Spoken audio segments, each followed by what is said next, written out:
여러분 행복하십시오. 성령 충만하십시오. 아멘. 마태복음 21장 10절부터 17절까지 말씀을 우리가 읽었습니다. 여기에는 인상적인 한 가지 이야기가 기록되어 있어요. 내용은 이것입니다. 예수께서 성전을 깨끗하게 하시다. 아주 파격적인 행보를 행하셨습니다. 이 사건 속에 우리에게 주신 아주 중요한 메시지가 있습니다. 이런 메시지, 본질을 회복하라. 본질을 회복하라. 마태가 전해지는 이야기의 선을 따라가면서 이 메시지에 초점 맞추어 주의 말씀을 듣겠습니다. 첫째 포인트입니다. 잘못된 부분을 드러내시다. 여러분, 몸에 병이 있을 때 그 병이 드러나 발견되는 것, 이것이 바로 치료의 시작입니다. 나쁜 게 아니에요. 이때부터 치료가 시작되는 거죠. 마찬가지입니다. 우리의 삶 가운데 무엇인가 잘못되었을 때에 잘못된 것이 발견되는 것, 이게 바로 은혜의 시작입니다. 오늘 보면 예수님께서 잘못되어 한참 잘못된 모습을 드러내 주시는데 10절부터 12절 제가 읽겠습니다.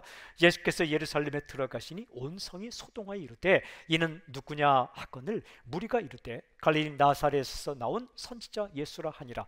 예수께서 성전에 들어가서 성전 안에서 매매하는 모든 사람들을 내쫓으시며 돈 바꾸는 사람들의 상과 비둘기 파는 사람들의 의자를 둘러 엎으시고, 예수님께서 예루살렘에 들어가시자마자 사람들의 엄청난 주목을 받았습니다. 사람들의 대화 주제가 예수님이었어요. 서로 묻는 거예요. 이는 누구이냐? 티스 에스틴 후토스. 도대체 이 사람이 누구냐? 어떤 사람이 이렇게 말합니다. 갈릴리 나사렛에서 나온 선지자 예수니라. 갈릴리 출신이다. 나사렛 출신이다. 이 사람은 선지자다. 온통 관심이 예수님이 집중될 때에 예수님은 어디를 먼저 가셨는가?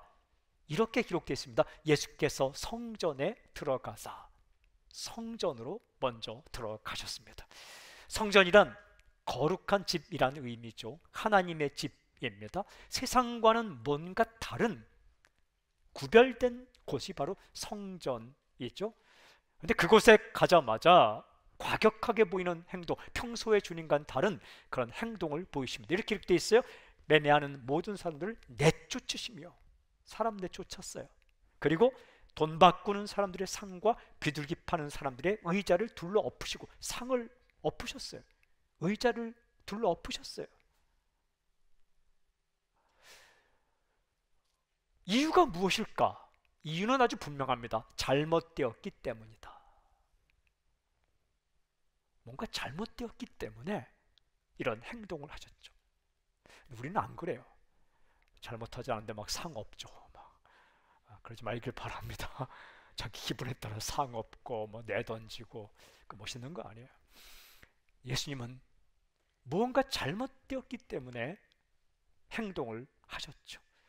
무엇이 잘못되었을까? 여기 기록된 이 사건이 일어난 장소는요, 성전 건물을 둘러싸고 있는 그 뜰에서 일어난 일입니다. 성소와 지성소에 있는 성전 건물이 있고 그 건물을 둘러싼 뜰이 있습니다. 그 뜰의 가장 바깥의 뜰이 이방인의 뜰이라고 이름 부르는데 그곳에서 일어난 사건이죠. 그 장소에서는 거래가 이루어집니다.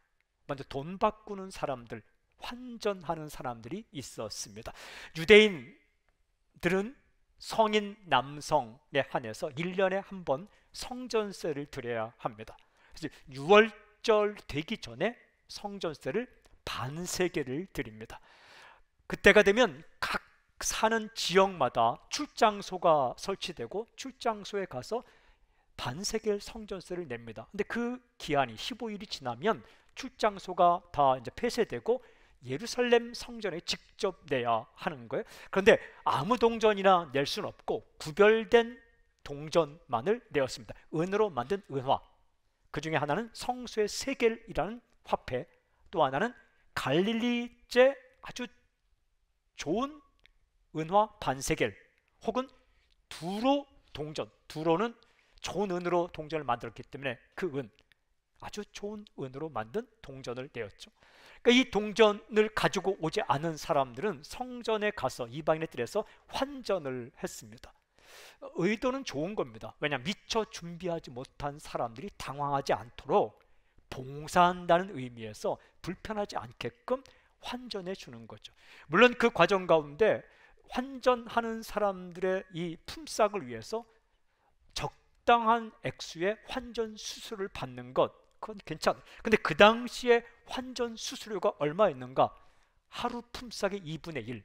오늘날로 환산하면 최소한 5만 원에서 약 10만 원, 15만 원까지 환전 수수료. 엄청난 겁니다. 그 돈을 갈취한 거죠. 불편하지 않도록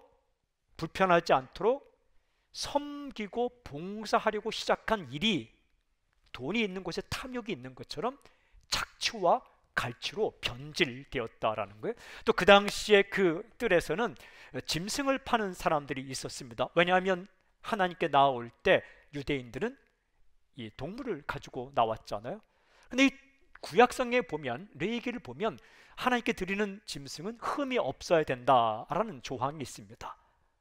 그래서 검사관이 그 제물을 검사하는 거예요. 흠이 없는 것만 드리게끔. 좋은 의미이죠. 그런데 이 검사관들이 외부에서 가져오는 동물에 한해서는 부적합 판결을 내리는 거예요. 거의 100%. 꼬투리를 잡아서 부적합 판결. 하지만 그 성전 뜰 안에 있는 매점에서 파는 짐승들은 무조건 적합 판정. 나쁜 놈들이죠. 나쁜 분들이죠.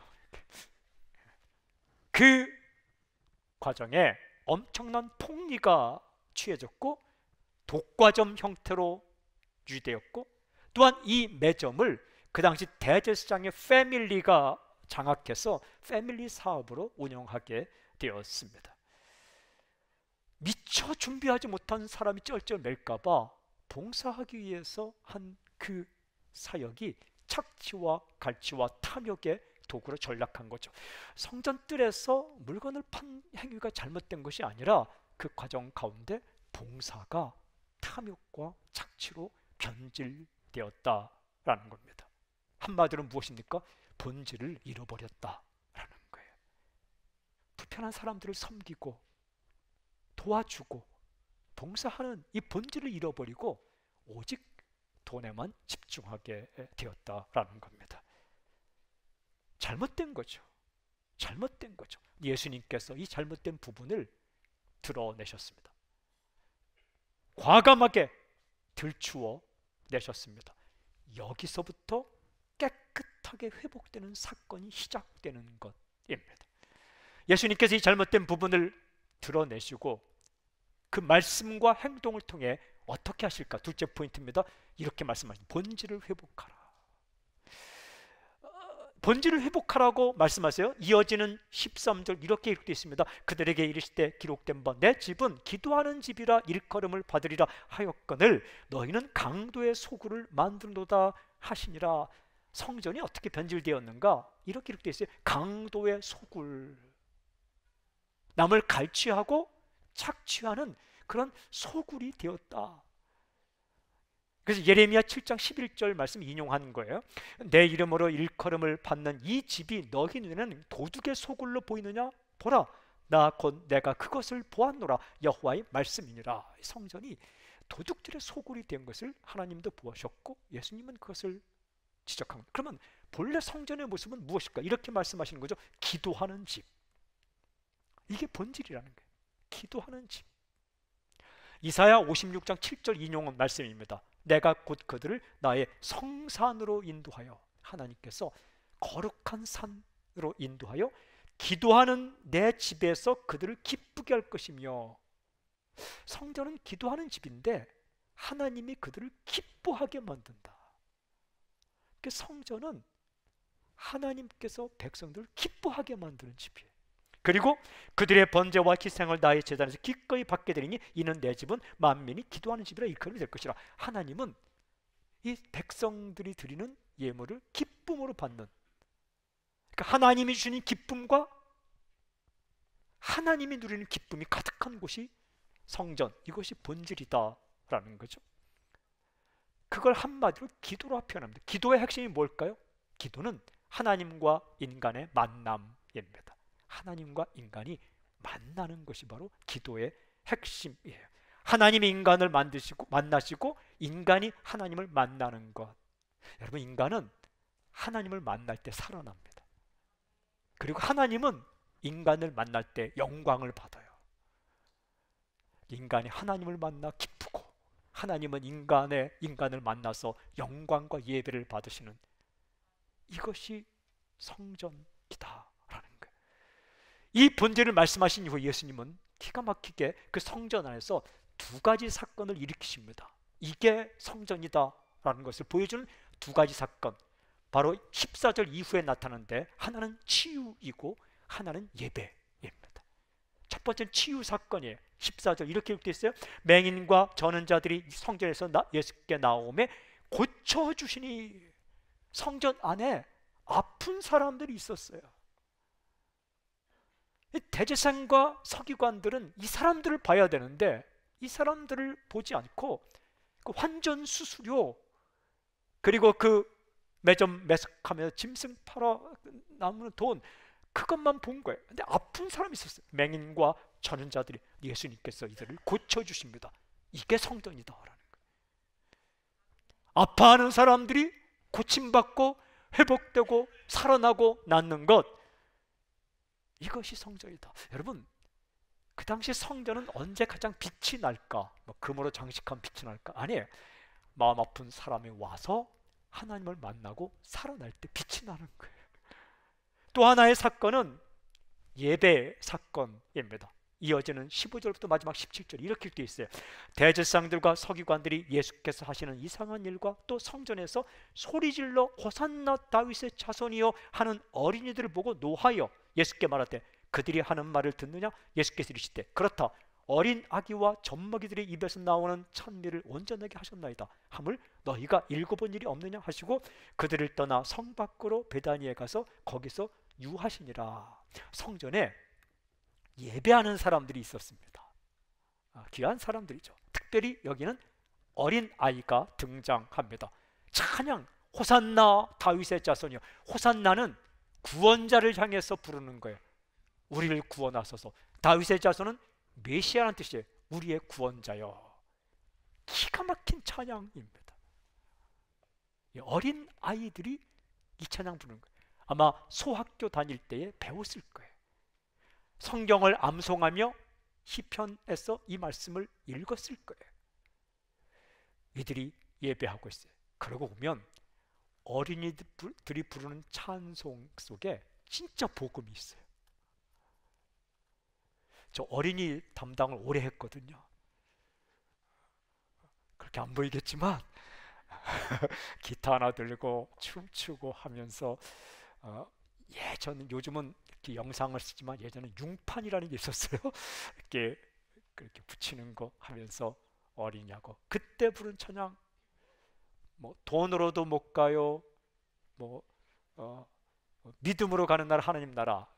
지금도 인상에 남는 게 율동하는데 잘생겨도 못 가요, 못생겨도 못 가요, 믿음으로 가는 하나님 나라. 그때 뭐 율동을 참 왜 그렇게 했는지 몰라요.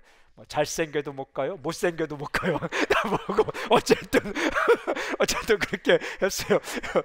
교만한 찬양. 근데 그 후렴 부분이 참 기가 막혀. 믿음으로 가는 나라, 하나님 나라. 그 찬양이 참 기가 막힌 거예요. 믿음으로 가는 나라, 하나님의 나라. 그러니까 어린이들 입술 가운데 이 성전에서 호산나 다윗의 자손이여 라는 찬양이 울려 퍼질 때에 대제사장과 서기관들은 어떻게 반응합니까? 오늘 성경에 보면 이렇게 기록되어 있어요. 노하여. 에카릭테산, 이 말은 분노했다, 화를 내었다, 정말 성질 부렸다, 이런 거예요. 아주 강한 어조입니다. 인상을 찌푸렸다.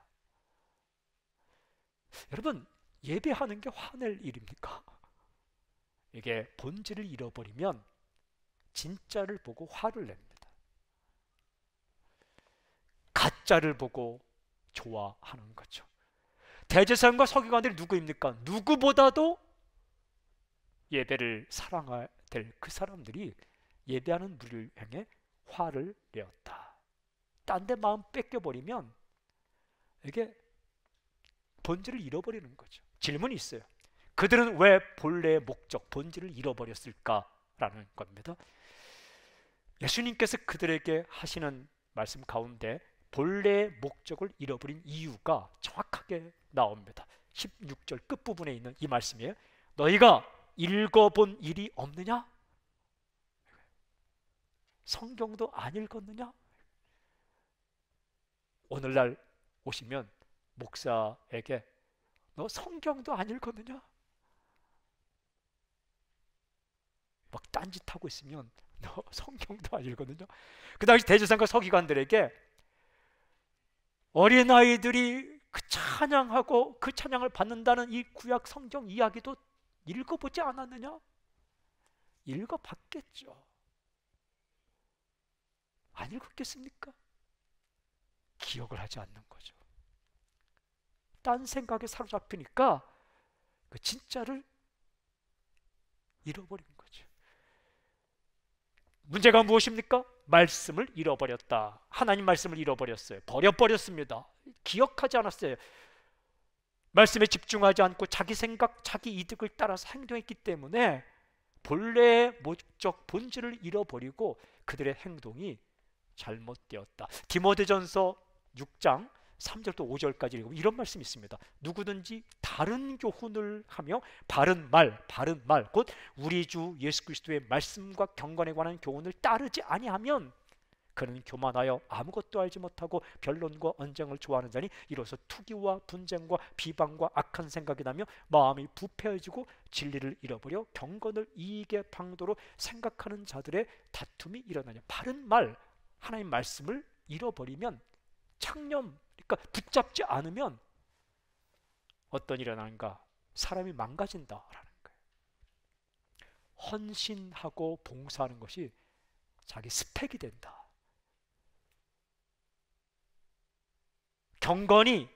경건하게 하는 것이 자기 탐욕의 수단이 된다. 기도하는 집이 강도의 소굴이 되고 만다.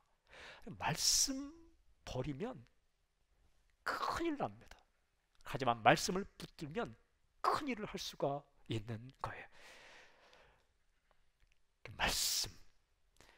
예수님은 우리가 하나님의 메시지를 듣고 본래의 목적을 잘 이루며 본질을 잃지 않고 살기를 원하세요.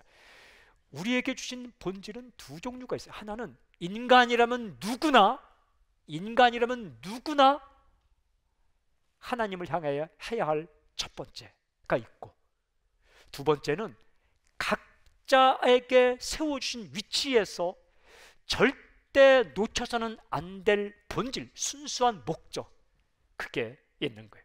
선생님의 위치라면 선생님에게 주신 그 직에 준 본래의 목적, 본질, 의사라면 의사에게 준, 사업가라면 사업가, 성직자라면 성직자에게, 일꾼에게, 또한 예능인이라면 예능인에게 준 본래 목적, 예인이라면 예인에게, 정치가라면 정치가에게 준 본래 목적, 이 본질이 있어요.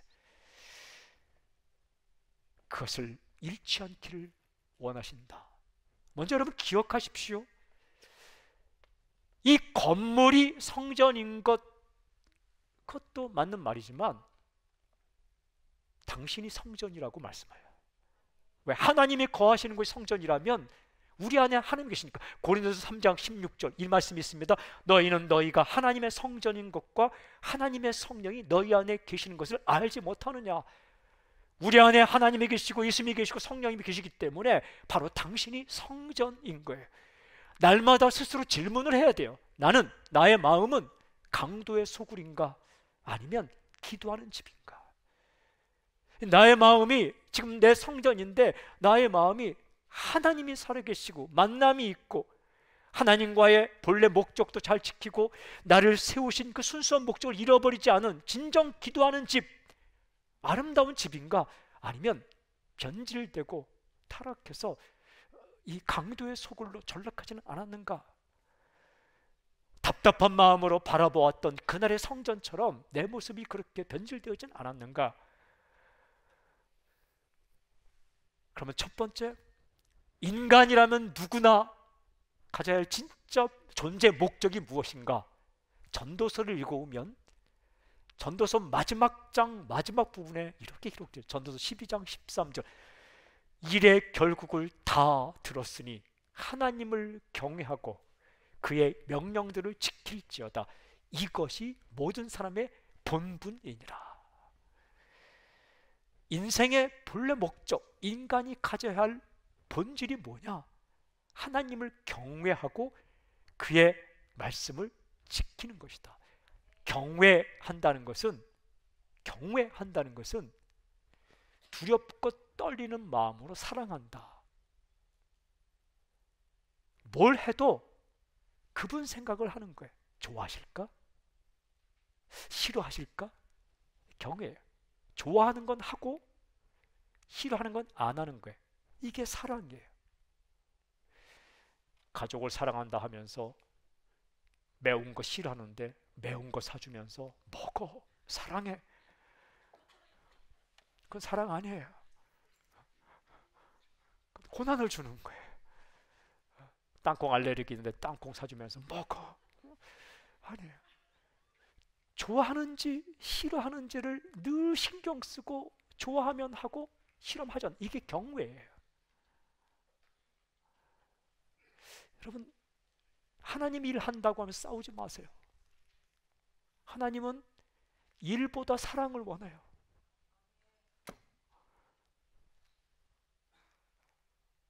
사역보다 정직을 원해요. 성경 읽기 위해 촛대를 훔칠 수는 없잖아요. 어둡다고 안 보인다고 촛대 훔쳐 성경 읽고 있으면 하나님 기뻐하시겠네요. 도둑질하지 말라. 하나님을 경외한다는 것은 날마다 하나님 생각을 하고 하나님이 좋아하시는지 하나님을 싫어하시는지, 그래서 하나님을 좋아하고 하나님께 좋아하시는 것, 하나님 싫어하시는 걸 딱 아는 걸 wisdom, 지혜라고 이야기해요. 여호와를 경외함이 지혜의 근본이라고 잠언 1장 7절, 잠언 9장 10절, 시편 111편 10절에 나오는 거예요. 하나님을 생각하고 하나님을 경외하고 하나님이 좋아하는 것과 싫어하는 것을 늘 신경 쓰면 지혜가 생긴다. 지혜는 하나님께 좋아하는 걸 나도 좋아하고 하나님 싫어하시는 걸 나도 싫어하는 것, 그게 인간의 본분이라는 거예요. 그리고 명령을 따르는 것, 그래서 하나님이 좋아하시는 것을 따라 사는 것, 그게 진정한 예배예요.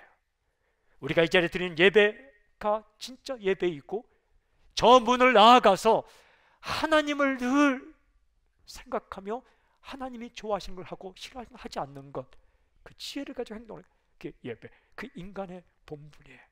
여러분, 그렇게 살아갈 때 어떤 결과가 나타날까요? 짜증납니까? 아니에요. 진짜 기쁨이 많은 거예요. 남들이 몰라줘도 하나님 앞에 선 당당함이 있기 때문에 평안과 안식과 기쁨과 그 정말 즐거움이 있는 거예요. 하나님을 향해 예배하고 찬양하고 꽃을 보며 하나님을 찬양하는 거예요. 저는 여러분들이 꽃을 보면서 아름다움을 느낄 수 있는 감성이 있길 바랍니다. 예수님 믿는다고 뭐 경건한 믿음이라고 감성도 사라지고, 아이고 여러분, 죄송합니다. 하나님을 만나면 하나님이 인간을 회복시키는데, 회복시키는 것 가운데 중요한 것이 감성이에요. 울 수 있고 웃을 수 있고 가슴 아파하기도 하고 설레기도 하고 지성과 감성과 의지가 살아나는 것. 하나님을 생각하고 하나님을 예배하고 경외하는 이 본질을 찾으면 그때 진짜 사랑을 알기 시작하는 거예요. 나의 소중함을 알고 상대방의 소중함을 알고, 그리고 나와 상대방이 다르게 창조되었다는 걸 알면서 서로 다른 걸 인정하며 개성도 인정하고, 이때 살맛이 나는 거예요. 인생의 제일 목적, 예배와 하나님 경외와 말씀 순종, 이걸 잃지 않기를 바랍니다. 그리고 또 하나는요, 나를 다른 사람과 다르게 세우신 그 본래 목적이 있어요. 선생님은 학생들을 사랑하는 게 본질이에요. 놀라운 것은 우리가 하나님 앞에 갈 때 우리는 나를 부르신 콜링, 소명을 알게 돼요. 소명. 나를 이 자리에 부른. 선생님은 학생 사랑하는 거예요. 그때 아름다워요. 그때 아름다운 거예요. 저는 이런 설교를 참 전에 많이 했어요. 그거 보니까 그게 맞는다는 생각이 좀 들어요. 진짜 선생님 학생 사랑한다면 플랜카드를 써서 교문 앞에 갖고 너희는 소중한 존재야. 봄 향기보다 너희들이 향기 나는 존재야. 막 서갖고 춤을 춰야 돼요. 그 교문 앞에서 이렇게 서갖고, 요즘은 그런 사람 없겠지만 이렇게 서갖고 지적하고 그 교문을 통과하면 지옥문에 들어가는 거지. 그런 느낌이 아니라 기타를 들고 너희들은 소중한 존재야. 제가 그렇게 하고 싶어서 학교 앞에 사진 않았지만 제가 청년들을 담당할 때에 그 교회 앞에 붕어빵을 파는 리어카가 있었어요. 맛있었어요. 그래서 제가 붕어빵을 2시간 빌렸어요. 그 붕어 찾아갔어요. 아저씨, 2시간 동안 판매하는 가장 많이 판매액이 얼마입니까? 그분이 얘기했어요. 그래서 그걸 제가 드리겠습니다. 그리고 붕어빵을 많이, 그 최고의 판매액을 제가 드릴 테니까 많이 구워놔 주세요. 무한대로 구워놔 주세요. 그리고는 그 시간에 청년 예배 끝나고 나갈 때 제가 붕어빵 거기 섰습니다. 캡을 쓰고 기타를 들고 찬양했어요. 아주 먼 옛날 하늘에서는 사랑의 축복해 오고, 깜짝 놀랐어요. 청년부 담당 목사가 거기 있으니까. 그래서 제가 붕어빵을 막 주면서 외쳤어요. 너희는 소중한 존재야. 힘을 내. 용기를 가져. 낙심하지 마. 나중에 그분이 예수 믿지 않는 분인데 몰라서 감사헌금도 하셨어요. 간암으로 아플 때 제가 안수기도도 해드렸어요. 그런데 그 작은 사건이지만 정말 해피하고 기뻐하더라고요. 돈키호테 같지만 그래도 그게 진짜인 거예요. 우리는 진짜를 쑥스러워해요.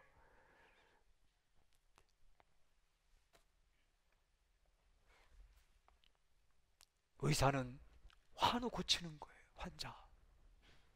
돈은 두 번째. 돈 따라가면 타락하는 거예요. 돈은 덤으로 오는 거예요. 덤으로. 아프고 힘들고 정말 서럽잖아요. 아프면 그를 친절하게 고쳐줬을 때에 그 수고의 대가로, 땀의 대가로 주는 것. 영상을 담당하고 조명을 담당하는 사람들도 이거 어떻게 하면 최대한 사람들의 마음을 따뜻하게 만들까? 의자를 만드는 사람들은 정말 튼튼한 의자를 만드는 것, 그게 영성이에요. 그게 이 땅에 살아갈 동안 크리스천 한 명에게 준 두 번째 가장 중요한 콜링으로서의 본질이에요. 이 본질을 잃어버리면 변질되는 거예요. 변질되면 냄새가 나요. 근데 사람을 변질시키는 가장 중요한 게, 좋지만 타락시키는 그것이 돈이고 명예욕이고 자리욕이에요. 이거를 끝없이 그래서 예수님은 당신의 잘못된 부분을 드러내시고 그리고 본래의 목적으로 회복시키려고 하시는 분이에요. 구약성에 읽어보니까 메시아, 구원자 예수님께서 오시면 해야 할 일이 여러 있지만 정말 중요한 일이 무엇일까? 말라기서를 읽어보니까 말라기 3장 2절부터 4절에 이렇게 기록되어 있어요. 그가 임하시는 날을 누가 당하며 그가 나타나는 때에 누가 능히 서리요? 그는 금을 연단하는 자의 불과 표백하는 자의 잿물과 같을 것이라. 그가 은을 연단하여 깨끗하게 하는 자 같이 앉아서 레위 자손을 깨끗하게 하되 금은같이 그들을 연단하리니 그들의 공의로운 잿물을 나 여호와께 바칠 것이라. 그때 유다와 예루살렘의 봉헌물이 옛날과 고대와 같이 나 여호와께 기쁨이 되려니와. 메시아가 오시면 금을 연단한 것처럼 잿물로 더러워진 옷을 빠는 것처럼 옛날 그 순수했던 옛날 그 정말 순전했던 고대로 돌린다. 때묻고 타락한 그것을 다시 회복시킨다. 그분이 메시아다. 살다 보면 예수님께서 우리를 찾아오셔서 잘못된 부분을 깨닫게 하실 때가 있어요. 이 말씀은 엑스레이와 같아요. 말씀은 CT 촬영과 같아요. 말씀은 MRI와 같아요. 말씀 앞에 설 때에 우리의 잘못된 부분이 보이기 시작하는 거예요. 실은 내가 말씀을 읽는 게 아니라 말씀이 나를 읽는 거예요. 말씀이 나를 읽어서 내가 말씀 앞에 설 때 비뚤어진 부분, 잘못된 부분, 이전에 느끼지 못하던 부분들을 알려주실 때가, 이때가 은혜의 시작이에요. 진료를 받아야 치료가 가능한 거예요. 그리고 때때로 기도의 무릎을 꿇을 때에 생각나지 않던 우리의 잘못된 부분이 생각날 때가 성령님의 역사로. 기도는 거울을 보는 거예요. 거울을 보면 때 묻은 것이 보여지겠죠. 때때로 어떨 때는 다른 사람의 인생을 통해서 우리의 잘못된 부분을 깨닫게 해요. 초년생이 정말 본질을 꽉 잡고 그렇게 애쓰는 모습을 보면서 나도 저런 때가 있었지, 이런 생각을 하게 되는 거예요. 악기를 연주해도 그 하나 틀리지 않기 위해서 대충 넘어가지 않고 최선을 다해 100번이고 1000번이고 연습했던 시절, 그 시절을 어떻게 보게 하는가? 후배의 모습을 통해, 제자의 모습을 통해 괴로워하는 그런 모습을 보면서 나의 그 때 묻은 모습을 다시 한번 그렇게 할 때가 있어요. 주님께서 여러 방법을 통해 말씀 읽을 때, 기도할 때, 다른 사람의 인생을 통해서, 또한 나를 인생의 밑바닥으로 보내서 무엇이 중요한가를 깨닫게 하실 때가 있어요. 여러분, 이때가 회복의 시작이에요. 이때가 은혜의 때. 구약 성경 읽어보면 정말 매력 있는 인물이 있어요. 다윗처럼 매력 있는 인물이 어디 있을까? 다윗. 그런데 제가 이런 질문을 해봤어요. 다윗에게 아주 빛나는 순간이 언제일까?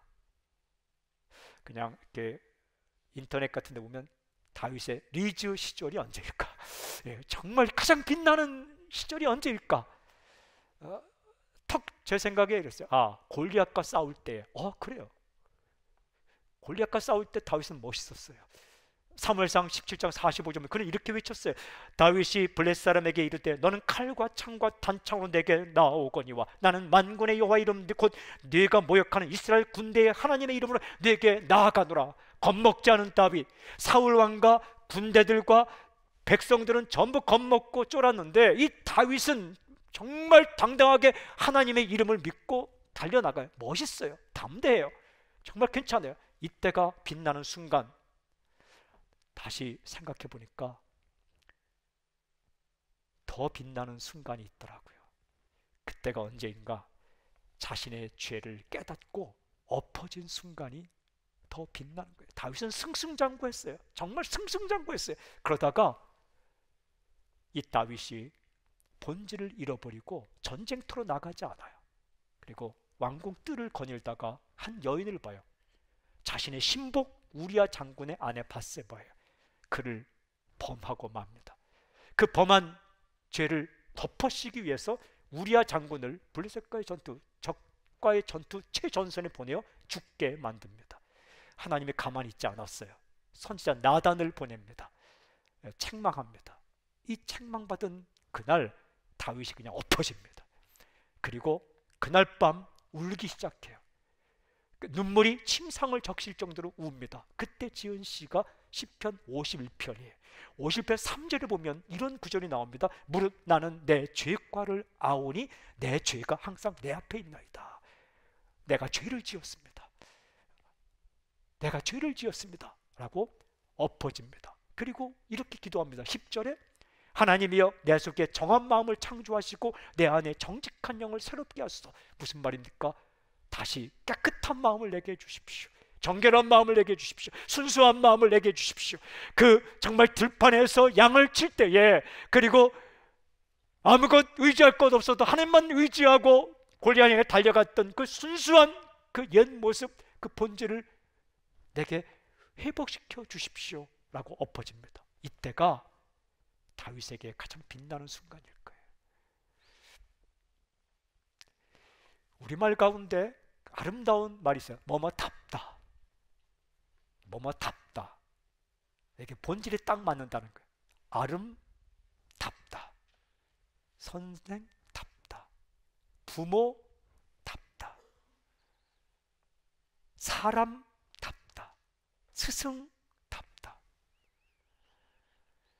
사랑하는 여러분, 답답하게 살지 마시고 정말 답게 살길 바랍니다. 크리스찬답게. 소망이 있어요. 교회는 교회다워야 한다. 다른 것 없어요. 하나님 만나고 살아나고 본래의 목적을 되찾을 때 아름다운 거예요. 인생도 마찬가지. 하나님이 당신을 세워주신 그 자리에서 작지만 음식을 만드시는 분은 진짜 소중한 콜링, 소명을 받은 거예요. 배고픈 나그네들을 위해서 집밥 같은 맛있는 음식을 만들어 대접하는 거 얼마나 소중한 일이에요. 맛없으면 안 돼요. 상했으면 안 돼요. 커피가 얼마나 이게 좋은 거예요. 청춘 남녀가 왔다가 커피가 맛있으면 결혼도 하는 거 아니에요. 괜히 사이좋게 왔다가 맛없으면 싸우기도 하는 거 아니에요. 미용실은 얼마나 소중해요. 그 사람 두상에 맞게끔 커트를 해주면 하루가 기쁜 거예요. 인생이. 아름다운 머리로 가서 사랑도 받는 거 아니에요. 얼마나 소중한 거예요. 노래하는 사람은 얼마나 소중한 거예요. 부러운 사람 중에 부러운 거예요. 그 한 곡의 노래 가운데 인생이 들어있고 압축적 그 노래를 들으면 눈물 흘리고 소망을 발견하고 힘을 얻기도 하고 가르치는 직종은 얼마나 소중해요. 그럼 제가 마지막으로 이 말씀을 준비하고 읽고 밑줄 치고 외우고 한 다음에 어젯밤 늦게 한번 유튜브를 찾아봤어요. 사람 살리는 게 첫날 예배가 유튜브에 있을까? 언젠가 본 것 같아요. 그래서 찾아봤더니 2016년 11월 13일 날 그 지하 식당에서 이렇게 그냥 강대상 아니에요. 도면대 하나 놓고 했던 예배가 있더라고요. 조회수 7,100회. 와, 많이 봤더라고요. 그런데 무슨 설교했나 봤더니 주와 함께 있는 나그네 시편 39편. 우리는 나그네로 산다. 하지만 주님과 함께 다니는 나그네다. 딱 봤더니 깜짝 놀랐어요. 피부가 너무 좋더라고요. 그때만 해도.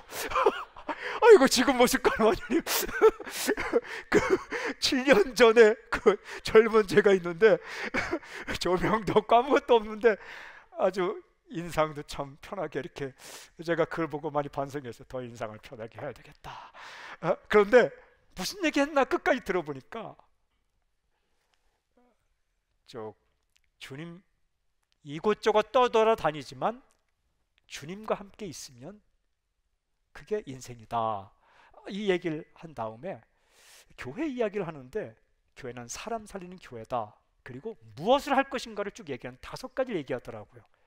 가만히 보니까 다행히도 그 5가지를 지금 계속하고 있더라고요. 더 큐티, 더 바이블, 더 진리. 근데 지금은 7가지예요.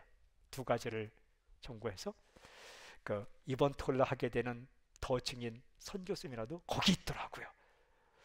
가만히 들으면서 이건 다행이다. 처음에 쏟아진 마음. 그때 보니까 뒷 배경이 식당 출입문이에요. 유리로 돼 있는데 뒤에가 어두우니까 거울처럼 돼 있어서 제가 설교하는데 제 앞에 설교 듣는 분들이 모습이 거기 다 비치고 있더라고요. 그래도 좋았어요. 그래도 제 뒤에는 출입문 손잡이가 있는데 그래도 좋았어요.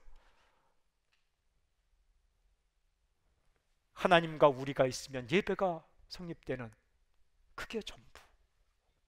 그래서 그 영상을 보면 그래, 말씀 붙잡자. 끊임없이 본문에 근거해서, 말씀에 근거해서 적용하고 사람이 살아날 수 있게끔 다른데 딴데 정신 팔리지 않고, 그리고 모든 행정 계통이 사람들이 상식적으로 납득할 만한, 우리가 재정에 굉장히 공을 들이는데 그것은 많고 적음을 떠나서 감사를 엄청 심하게 합니다. 감사에게 감사한 정도가 아니라 감사에게 상처받을 정도로, 하지만 저는 그 감사에게 감사합니다. 왜냐하면 작은 거지만 그런 것들이 우리의 건강성을 유지하기 때문에 그런 거예요. 사랑하는 여러분, 우리가 주님 앞에 나아갈 때 그 성전에 일어났던 잘못된 뭘 드러내시고 본질을 회복해 주신 이 그날의 사건이 여러분의 삶 가운데 매일매일 일어날 수 있길 바랍니다. 삶의 한 절이라도 주님께서 원하시는 대로 순수한 본래의 모습, 순전했던 모습, 그렇게 회복하고 그게 진정한 부흥이고, 그때에 기쁨과 평안이 임하는 겁니다. 당신에게 오늘 본질을 잃지 않는, 하나님과 나 사이에서의 본질, 하나님의 예배자, 그리고 다른 사람과 나 사이의 본질, 섬기고 봉사하고 사랑하고 베푸는 이 본질을 잃지 않는 인생이 되길 주님을 선포합니다. 그 행하실 주님을 찬양합니다. 아멘. 주를 높이 드립니다. 할렐루야. 아멘. 아멘.